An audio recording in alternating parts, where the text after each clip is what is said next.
Murphy's Law, everybody. So if we blow up mid-flight, it's not that serious, and I promise I won't say blowing up mid-flight again. So once a startup finds product market fit, and you have a revenue model, you have a stable business, you're now in outer space. And you may think you're ready to cruise, but this is not the time to cruise. This is the time when you're strapping on the jetpacks and the propulsion engine. So when I joined Tinder in 2016, it was very much that. We had Tinder Plus was making money. Swipe right was, I would say, iconic. It was very much imbued in our culture. And we were not, that wasn't good enough. We needed to add 1 million new features, and we had a product roadmap for literal years.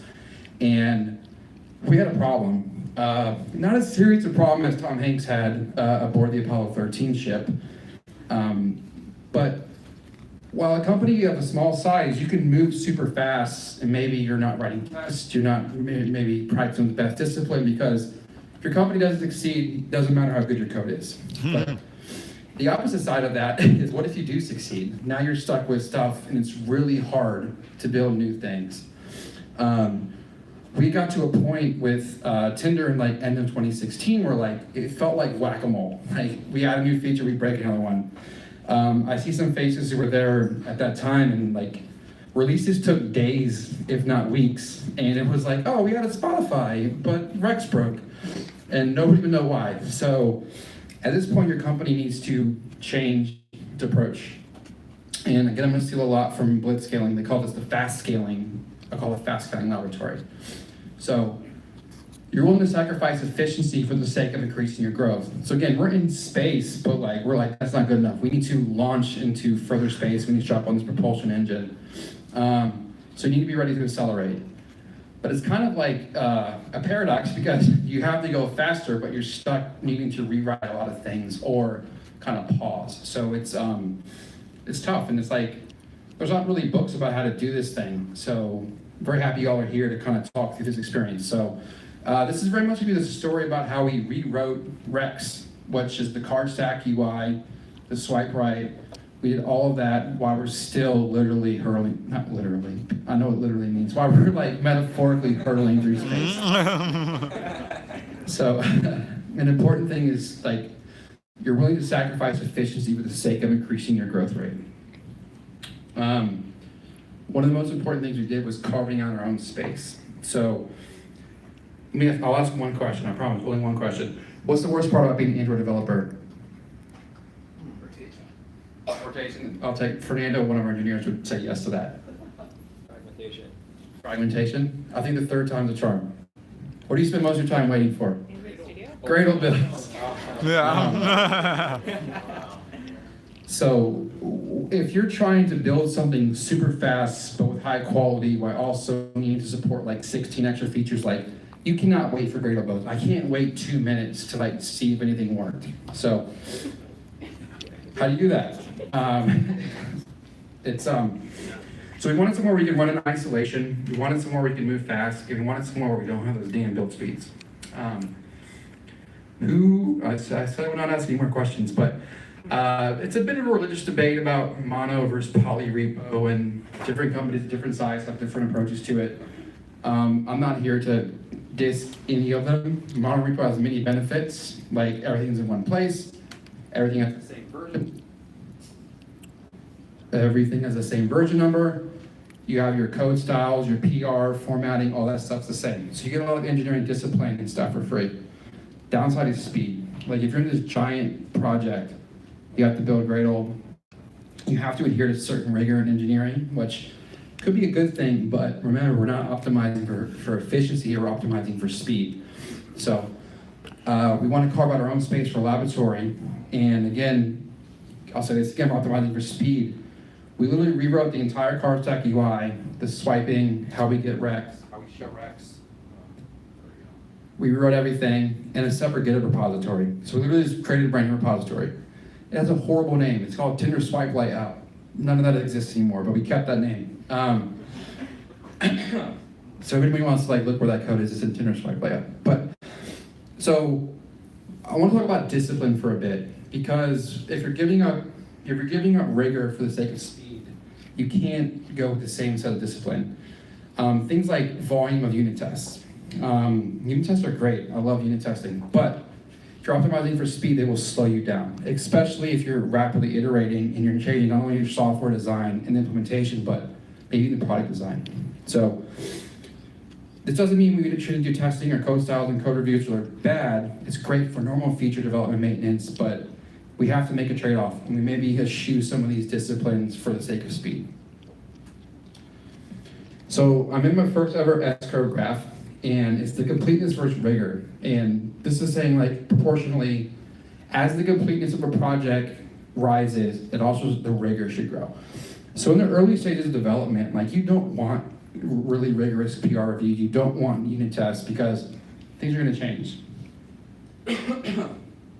And if you're writing unit tests, it's literally gonna slow you down, and if you're spending a ton of time on code review, you're also wasting time. You should be spending more time in design and feedback loops. So, but that doesn't mean you eventually hit the sweet spot right in the middle where like, eventually not having unit tests and not having rigor is gonna slow you down and lead to bugs. Probably the favorite thing that happened with this project was a reference application. And you can look at it right here, like this same exact code powers Tinder's swipe right, all of this stuff. This is literally the same exact code, but it's using Giphy. So at this point in the life cycle, you're not ready to ship things, but you're ready to get feedback from your organization. So this takes 3 seconds to build. I literally checked this code out from, it was April of 2017. It just worked, which was amazing after changing some great old stuff. Couple takeaways. Use stub data and mock UIs. Like you want to aim to get this as close to what your UI would look like, but not that close. Like we have rewind, we have super like, pass, you can swipe or use the gamepads, but it doesn't look anything like it. Like you're never going to see a wreck of Keanu Reeves unless you're lucky. So fast build times equals fast iteration, which equals fast feedback. Again, speed. And since we're able to build in 3 seconds, normal builds are 3 minutes, you're able to get feedback fast. Like I can remember Kaushik over here, who wrote most of this car stack layout.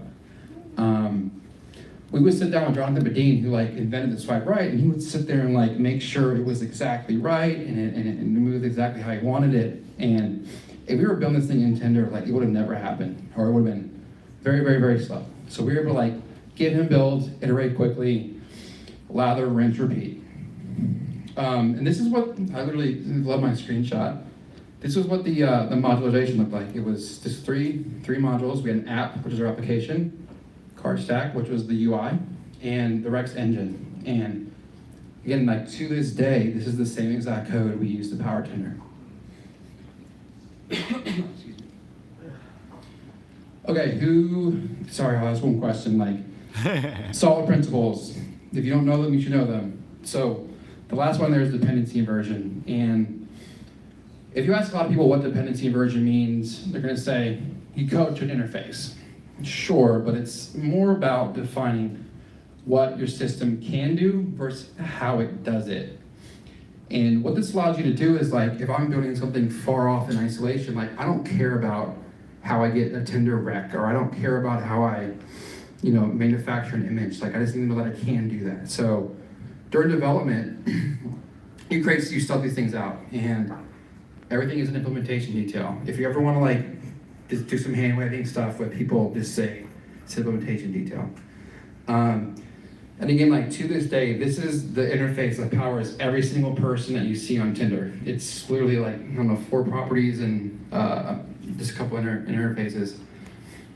So this is generic enough where like we could do anything. Like that demo I just showed you was Giphy, and we just load in Giphy, and we don't care that it's a Giphy rec versus it's a Tinder rec.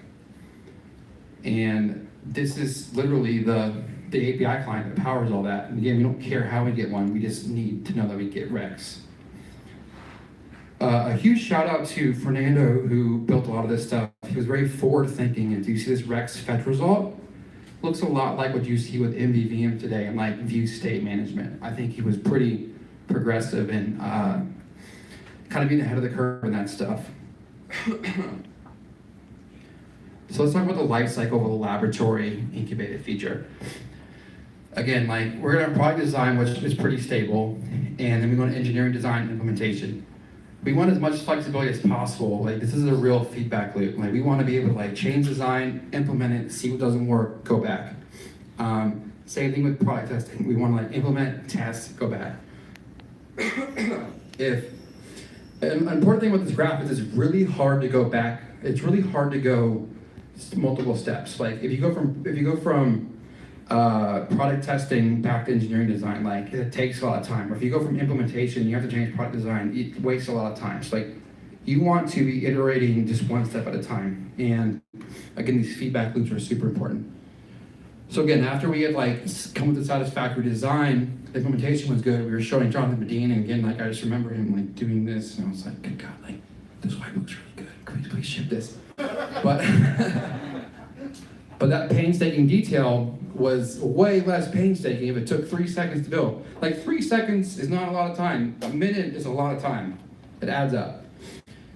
So like eventually what you're gonna end up with is you're gonna end up with something that's like really good, but it's not in your app. It's like living in this other code base somewhere. So like, how do you integrate it? We're gonna have a space memoir for that, you better believe. Docking. So again, like this is like 2017, Tinder's doing really well.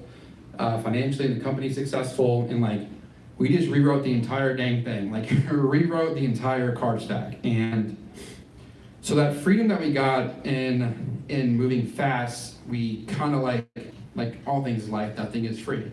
We now have to integrate this thing. So, and I said I would not do any more blowing up the rocket metaphors, but like, you cannot blow the rocket up. We are literally hurtling past Mars. Like, we cannot blow this thing up. But you know who did blow up when docking? Dr. Mann from Interstellar. R.I.P. Matt Damon. I only have 2 gifts in this. There's 3 gifts, but I love this team Interstellar. But it felt like this. It was like, oh my God, like, is this going to work? Like, we had kill switches, we had experiments, everything, but it's like that sort of like moment when 2 giant things are coming together and like nothing can go wrong. So how do we make that experience kind of more pleasurable and more repeatable? So I thought of some rules for a successful doc or integration. Don't blow the rocket up. Lean Startup calls this protecting the parent organization. But like really think about that. It's like, don't blow, like do not hurt the parent company. You should be building kill switches. Similar to don't blow the rocket up, if your engine starts to malfunction, have an experimentation framework to remotely turn it off. And if your company is in space and you don't have an experimentation framework, you should get an experimentation framework. They're super easy. Everybody has them now. Firebase, remote config, definitely do that. This one these next 2 are kind of coupled, but I cannot understate these enough. Build services for plugging in your stuff. Like, you can't like just not have an engine. Like, so you need to build up surfaces, literally like plugin surfaces where you can easily swap out code. And this will be backed by experimenters like which one to choose, but you have to be building this stuff. Like, Uber has a really great series of articles about a plugin architecture, and like they can literally just turn off every experiment on Uber and you like just see nothing but a flyout menu. Like, you should be thinking in those terms. Like, again, like if you need to swap out an engine, you have to have an engine going at the same time. Next one is like, maybe the thing I'm not most proud about this experience was like, we integrated super early. Again, like I had Kaushik, who was an amazing UI engineer, and Fernando doing a lot of the work on the Rex engine, and I was like spending a lot of time trying to make this fit. And like, you gotta remember, like we had like Rex, like the code for Rex was this crazy fragment that had nested fragments, all of the classic stuff that there's no separation between UI. So I literally just distilled it down to like this one method called Rex factory to create the correct Rex view. But that took time, and like it almost took as much time doing that as it did actually writing the stuff. So it's like, this cannot be understood. You need to be building pluginable surfaces. So this is where if you have a platform team, or they're very valuable people. So here's some docking strategies. You can publish via Maven. So Again, to this day, that same exact code is published to a private Maven repo, and we just consume it with Tinder. You can also consume it via Gradle module include. A little known trick that I would love for people to know if you do this is like, just because you can include Gradle modules like anywhere on your file path. So like, for example, we had Tinder Android and Tinder Swipe Layout sitting as siblings in the same directory. I can include stuff from Tinder Swipe Layout in Tinder Android. I can't commit that to source code because it won't find it, but for rapid development and rapid docking, I'll never say that again. Quick integration, you can really speed things up. Because again, oftentimes why people are against monorepo is like, there's versions for when you have a polyrepo. So like, if I publish cardstack 0.5.1, Tinder goes out, but I need like 5.7, like, you don't have like a matrix of versioning. You have the version of Tinder, you have the version of cardstack, you have the version that went out together, and it can lead to complexities. Here's another strategy that I love, is like, these laboratories can be short-lived. Like, this can be a skunkworks laboratory you have for 3 months where you're incubating new features, and then you eventually graduate it into your monorepo or whatever you're doing. Like, there's no reason it has to stay elsewhere. Quick story time, like, we did this in about 3 to 4 months, and again, it was like the most nervous moment of my life in engineering so far, and no bugs, like 0 bugs. It was awesome, and like things like retention went up the next day. Like I think we went up like 6% of retention, and like it stuck. So it's just kind of like indicators like engineering quality and things like that are super important. But we docked successfully. So again, so like now we're like kind of in a new phase. Not the real reason, but we rebuilt Rex for 2 reasons. One was there was bugs. Like, man, we would get so many reports of people just being like, I can't see matches, I can't see Rex. And like, you know, community would come talk to us, and you just put, I don't know, like, I didn't write that code, I have no idea how it works. But you also like need to be able to build new things on top of that. Like we knew we had a whole roadmap of features on the card stack, like super likable, Tappy, I probably don't know what these internal names are, but like we needed to build on top of all this stuff. So now our company's kind of switching gears. Like we're like in flight, we're going fast, and we know the engine's not going to blow up. And if it does blow up, we can turn it off. So now you need to switch your strategy. You're no longer the fast scaling. You have that hockey stick growth. You succeed, your company's doing super well. Now you need to kind of maintain that. Like you don't need to have orders of magnitude growth. So this is what you call the classic scaling up laboratory. So, excuse me. So this one you don't optimize for speed. Like you have the luxury of being able to move deliberately. I'm sure like Snap, maybe you can feel this too, is like, you know, you're at a place where like you have strong product market fit, engineering is going pretty well, and like you can't cruise, but like it's not a fire, like things aren't going to blow up. You're not really scared about it. You're kind of chilling in the spaceship, but you're still adding stuff. But what happens is your laboratory is now a collection of laboratories, and you're often separated by location. So like, how do you handle that?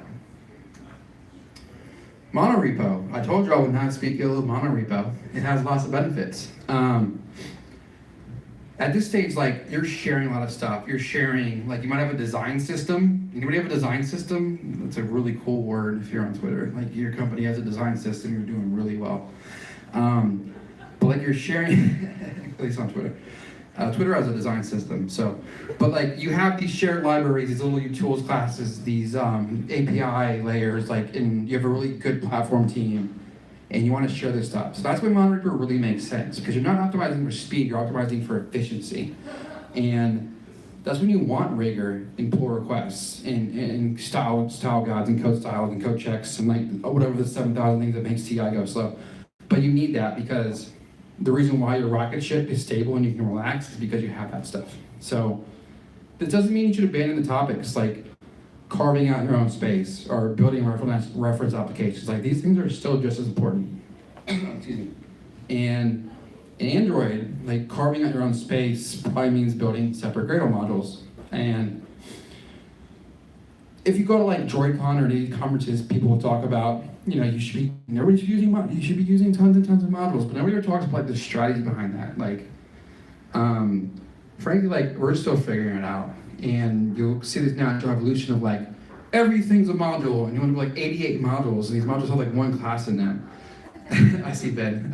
So, like, you have to like kind of experiment and see. It's more art than science. But there is a principle that I love, and it's called Conway's Law. And I'll just read out the dictionary definition and kind of extrapolate it.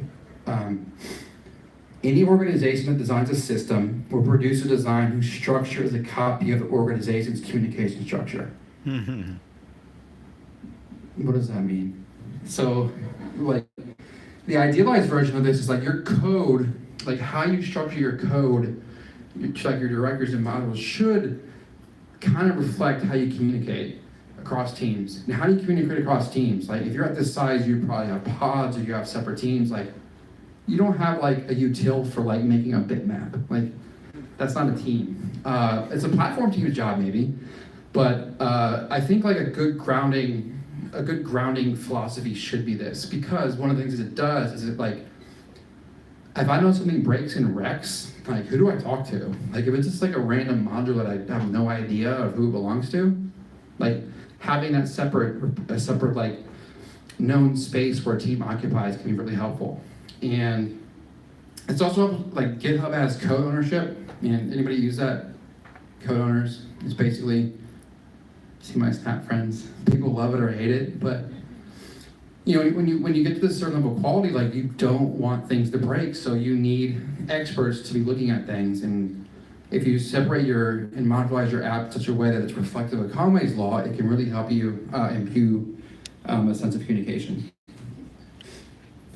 Okay, so like we're gonna look at it quick. We're gonna do like a little bit of demos. I'm gonna show you that same app that we built 2 years ago, the reference app. Fingers crossed it works. And I'm gonna show you Conway's Law in practice, and then also a real live sample app that we use at Tinder today.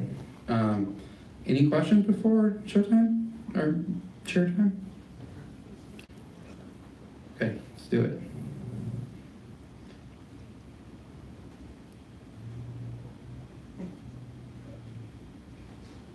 All right, who thinks this is gonna work the first time?